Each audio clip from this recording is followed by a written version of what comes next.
Okay, what we're going to do today is I have just serviced this machine that took it all apart, all the covers off, and cleaned everything out with a pick and a little tiny screwdriver and a toothbrush and oiled it in the parts that move. The special parts that move, some parts you don't want to oil. And I've loaded some thread on. I've got gray on the top, black on the bottom. And let's put it together. I got scissors. I've got some scrap fabric that does not stretch. Okay. Just use plain fabric. And we will see how the stitching is on it and see if the stitching is correct. It was running fine. I haven't used it in a few months because I wanted to service it. And so we are going to see how it sews today. And see if we need to do any timing on it, or just the bobbin, or the top thread, or anything like that. I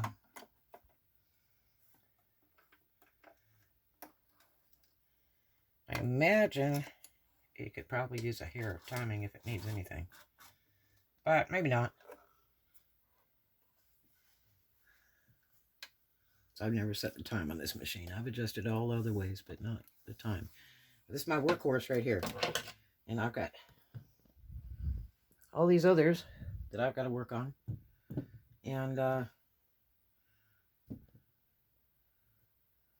because I always like to have a backup machine. But I've got a friend that needs a machine real bad, and his wife. So I'm gonna go through all these machines and make sure they're clean and oiled. When they sit up, that's when they get funky, or if you run them too hard, and I'm good at that. But I've got a couple brand new machines that I haven't even used, so I need to inspect those.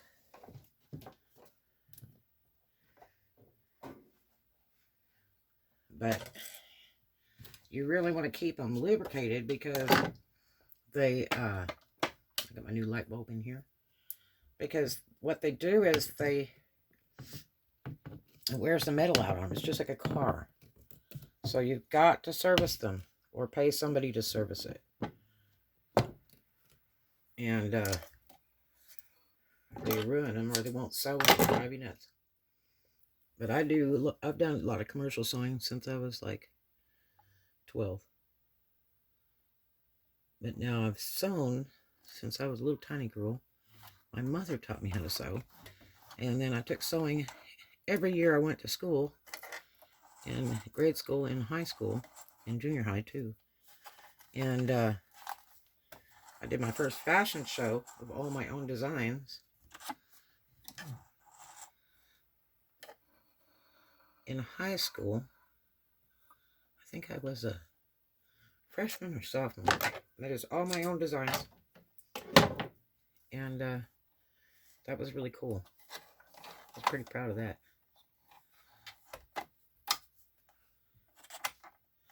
Okay. Well, let's see how this sews. Now, I sew with really tight stitch. I usually go around at 2 or so. Beginner stitches are 4 and 5. And this is for fine tuning if you're doing a satin stitch. I got needle position on this one, and I use all those positions. It saves me time. I know how to use them. And then I've got all these patterns that I don't use but about 3 of them. And then your zigzag and your straight. That's your wide stitch for your zigzag. And there's the straight. And then this tension. On this particular machine, I keep it around 4. But every machine's different. So, let's see what it does. Okay, we got the gray on the top and the black on the bobbin casing. So, I like to do 2 different colors so that I can see if it's loose on the top or the bottom or what? Okay, we're going to roll a zigzag here. Which on this machine, it's as easy as switching it over to here.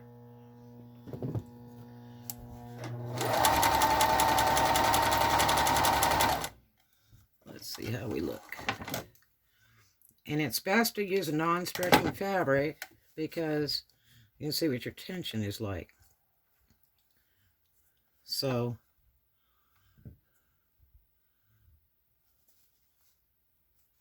let me get down in here under this really cool light and let you see it.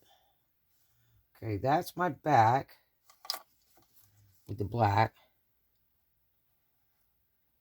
That looks pretty even.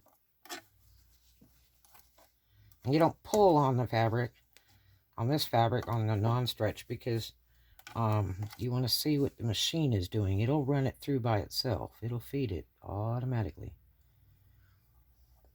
Now I can see a little bit of gray right here. So my tension's just a touch off on the top, I'm thinking. If not, I have to tighten a little bit of the bobbin, which is a little screw adjustment in the bobbin casing. Yeah, it's I could see some of the black coming up here too, so hopefully it's not bad. But I like perfect. Terrible like that. Because once it starts getting out of alignment, it's horrible. It'll drive you nuts. And it's better to try to sort it out when you have the time to do so. Let's run a zigzag. Then we'll run a straight.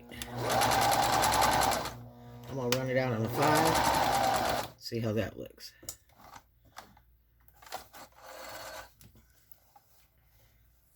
Okay. We adjusted that top tension, this one here. Just a hair tighter. You don't turn them, but just a little bit. Just a tiny bit. You know, like 1/4 of an inch at a time. Because it will freak them out.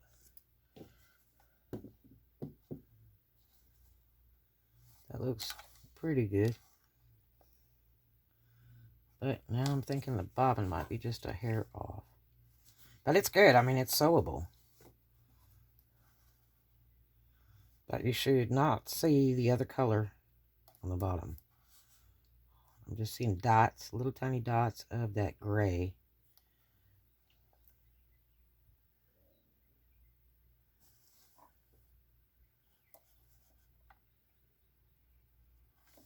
Just tiny. I'm going to check that bobbin. This one comes out like this.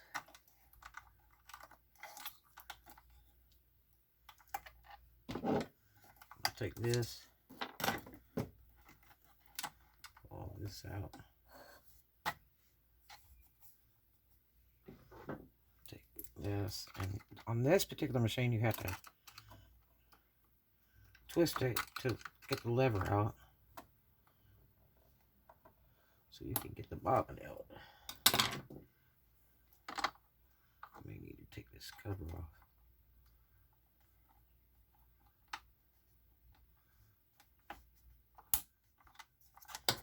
Take this cover out.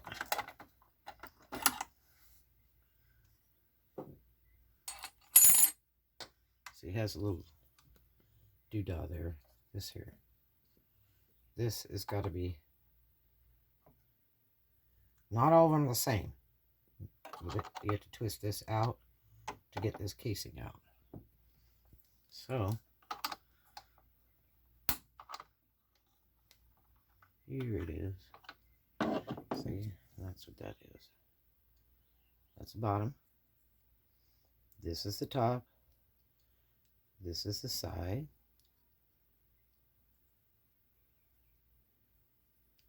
Okay, and the adjustment screw is right here. So what I want to do is I'm going to put this bobbin back in, take it, lace it through, pull on it, so I know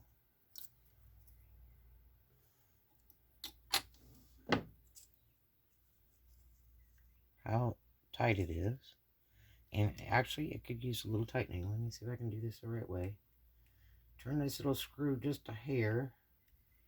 See where we are.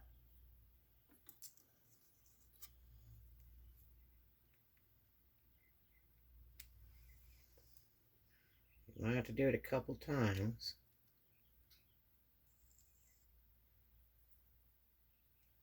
To get it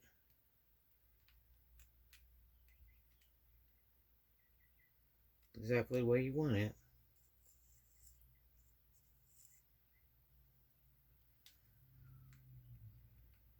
This bottom casing is feeling tired.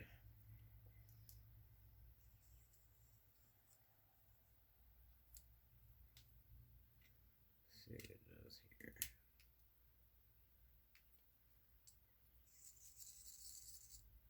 Okay, to the left, if you turn it to the left, it's real loose. So you want to turn it a little bit to the right, just like an 1/8 of an inch.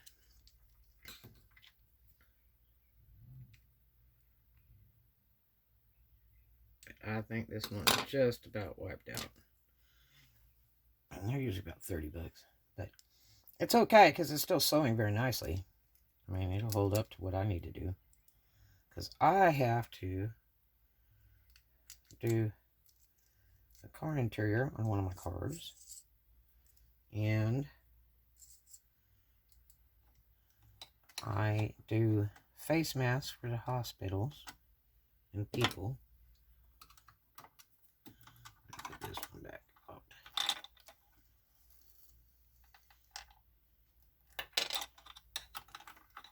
So I'll make sure it's tip-toppy because I can't stand when I gotta stop sewing because I gotta service the machine. A lot of times I like to push it, but it's not good. If you have that little bit of time, you really need to sit down and tidy your machine up. Especially if you do a lot of sewing, or you let it sit in a closet for anything over 3 months. You really need to service it. Because it is a life of your machine just like your car. If you don't change the oil in the car, it just grinds all the metal away.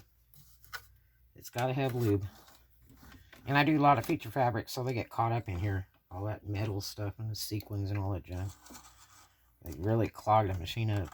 And anytime you break a needle, it drops in the bottom, and it can go somewhere else too and cause damage. So it's good to just tidy it all up and clean them out. So this, I'm going to take the top up a little bit.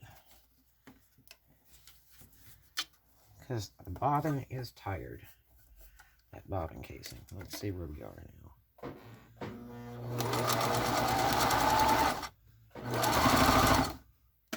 Let's go zigzag. I don't usually sew on top of the stove. But that looks a lot better.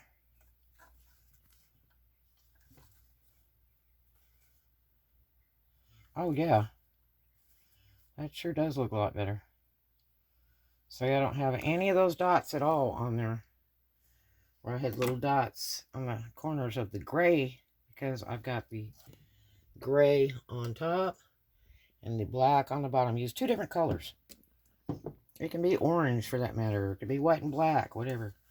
That way you can see exactly how well it's sewing. And the feed dog's running great because I've cleaned all that out. So it's like a brand new machine. And this thing's got more miles than you ever thought about. It's probably got more miles than cars that I've owned, which I've run cars up to 200,000 miles in a year before for work. So anyway, it sells great. And all you need is a couple screwdrivers, a fine pair of sewing scissors. Fiskars are my favorite. I love them. I also use rolling Fiskars to cut fabric. But I mean, just a simple cheap pair of scissors is fine too if you're not cutting fabric. They do just great because all you're cutting is thread. So, and this machine new was about $400 plus tax. And it's been out 02. I've run the devil out of it. Looks pretty good for putting a bazillion miles on it. But I always have a backup machine. Usually I have more than that. I've got a bunch in storage right now, about 30 of them, plus a big heavy-duty straight liner. So that is how you check your stitches after you service a machine, or even if you haven't serviced a machine. But I'm going to tell you, the first thing you really need to do is service a machine. Clean it up, oil it. That's in my other vlog. Use proper oil. You can get sewing machine oil, or you can just get the 3-in-1. And I usually use it by the quart. It's cheaper, and I oil my machines constantly. So there it is. I'd say that's some pretty decent stitching there, huh? All right, love to you. Happy sewing. And stay tuned for the other vlogs we're going to be doing about the face masks for the hospitals, all right? Talk to you later. Have a great one. Make a new friend today and do something kind for a stranger. Love to you.